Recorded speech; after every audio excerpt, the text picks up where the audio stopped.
Olá, tudo bem? Vamos falar agora sobre os solos, a parte do qual dá vida para o planeta. Porque quando nós temos aí todas aquelas rochas que já sofreram a dissolução, o transporte, o intemperismo, o desgaste e a desintegração, olha que louco, né? Ela começa então a servir para a base de toda a cadeia alimentar que existe aí, que vamos estudar nas aulas de biologia, nas aulas de ciências. E a partir desse processo é que nós vamos perceber o quanto o solo é importante dentro do ecossistema. Porque ele não é simplesmente um agregado mineral, mas ele vai ter um agregado mineral em mais matéria orgânica. E essa matéria orgânica normalmente é formada por seres decompositores, bactérias ou pequenos anfíbios, répteis e até ali outros tipos de animais. São eles que vão dar vida para isso, que vão dar origem à vegetação, que vai gerar alimentação para outros lugares. E toda essa desintegração do solo vai dar origem à formação dos vegetais, que vai servir para a alimentação dos animais, da primeira parte, dos produtores, depois dos consumidores, os carnívoros e assim formar toda essa cadeia alimentar. Perceba a importância do solo nesse processo então. O solo é um organismo vivo e para isso nós precisamos ajudar e proteger esse solo, tomando cuidado com vegetação, evitando processos erosivos que acontecem pelo meio do homem. Isso a gente tem que tomar bastante cuidado, pois ele é um grande facilitador da vida e de toda a produção do meio ambiente. Vamos tentar entender como é que ele forma o solo. O solo, ele acontece com o tempo. Claro que a gente tem que levar em consideração esse tempo, levando aí um processo de, digamos, não tão demorado como o tempo geológico, mas para a formação de 1 centímetro de solo é necessário pelo menos 100 anos. Então, precisamos tomar cuidado. Como é que ele forma? Como que essas etapas acontecem? Eu vou precisar de bastante umidade, eu vou precisar de calor para fazer o processo de intemperismo, de desagregação das rochas. Essas desagregações das rochas vão acontecendo e a mistura com a matéria orgânica vindo de animais, de bactérias, vão dando origem à formação do solo. Percebam, nós temos aqui uma rocha recém-exposta. Recém-exposta a quê? Recém-exposta à umidade, à chuva, ao sol, por exemplo, à temperatura maior ou menor, e ela com o tempo vai desagregando a rocha, vai fazendo um processo de formação aqui do solo. Já aqui temos um solo jovem, é um solo raso. Nós temos um processo aqui ainda de formação rochosa bem grande, o que a gente pode chamar de neossolo, neo de novo, então um solo novo, um solo em formação. Nós vamos ter aqui então o que? Aqui uma quantidade de rocha-mãe ainda bastante forte, porém já temos a apresentação do primeiro horizonte de solo, o horizonte A. Vamos ter aqui já a formação. Vai ter pequenos formações vegetais como musgos, líquens, capins, campinas, vão ter esse tipo de material. Agora, com o tempo, ele vai se desagregando e criando outras formações. Então vamos ter um solo intermediário, pouco desenvolvido, o que nós chamamos de cambissolo, câmbio de troca. Então, cambissolo vai chegar a um solo adulto já. Nesse processo, vamos ter a formação do horizonte A e já vamos ter aqui uma outra formação de outro tipo de formação rochosa. Temos o solo e depois já a desagregação mais mineralizada. Nesse sentido, a formação então já vai ter uma profundidade, um desenvolvimento maior a ponto de gerar já vegetações de pequeno porte. Então vai ter ali pequenas árvores, vai ter ali a formação de arbustos, vai ter a formação já herbácea, vamos dizer assim. Agora, quando o solo estiver já bem mais desenvolvido, já tiver passado o tempo, bastante umidade, bastante sol, luminosidade, temperatura acontece, ele forma um solo maduro, bem desenvolvido, o argissolo. O argissolo, então, ele pode acontecer aqui, formação de diversos tipos de camadas. Então, temos aqui a formação do horizonte A, o horizonte E, que é uma formação já de óxido de ferro, uma formação de argila dentro desse processo. E aí temos outras formações minerais.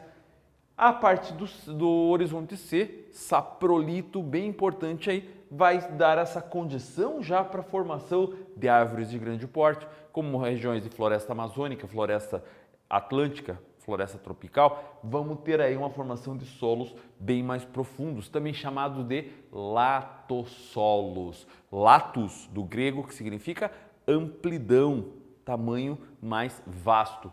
Então, temos a formação de um latossolo. Tá entendendo como é que funciona? É dessa maneira que a gente vai seguir. Agora, como é que formam esses horizontes? Ou melhor, como que é organizado esses horizontes? Esses horizontes, então, é formados através de camadas paralelas da superfície do solo. Essas camadas aqui, elas acabam dando as características necessárias para a formação do solo. O que é o solo mesmo? O solo é a formação mineral e orgânica juntas. Isso que nós precisamos entender. A partir da rocha-mãe, ela vai se desintegrando e, à medida em que ela vai sendo cada vez mais desenvolvida, vai tendo mais condições de desenvolvimento vegetal, que vai ser toda aquela base daquela cadeia alimentar que eu já tinha dito agora há pouco. Como é que forma? Primeira camada, a camada O. O do que? De orgânico. São camadas de restos de plantas e animais na superfície do solo. É ali que vai ter, por exemplo, a base para a nutrição de todas as plantas.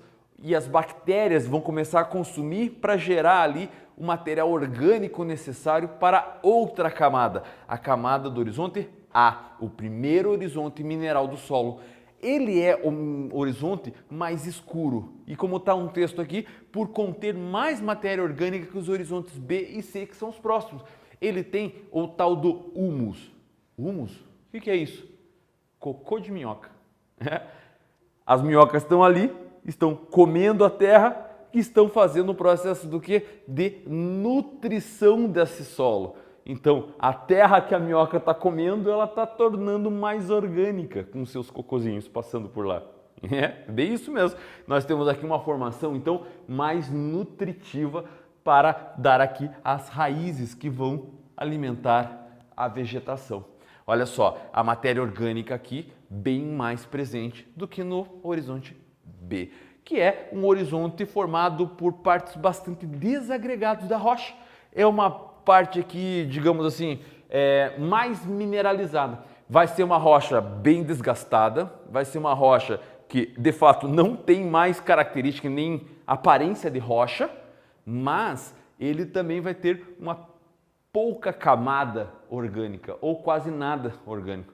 É ali onde as raízes das plantas vão pegar simplesmente as partes mais minerais da sua nutrição, vamos dizer assim. Entre a A e a B, em alguns assuntos, vai ter essa camada E aqui, ó, que é essa camada formada por óxido de ferro. Nos solos mais argilosos, no solo que tem mais argila, ele vai aparecer uma camada aqui entre A e B, que é a camada E, que é formada justamente por esse óxido de ferro.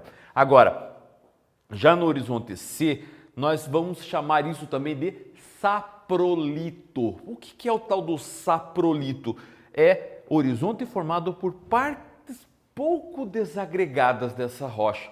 Então, vai aparecer formação mineral, vai ter a terra, como a gente chama, aquela terra que a gente pega, mas vai ter ali pequenos blocos de rochas que nós vamos chamar de matacões.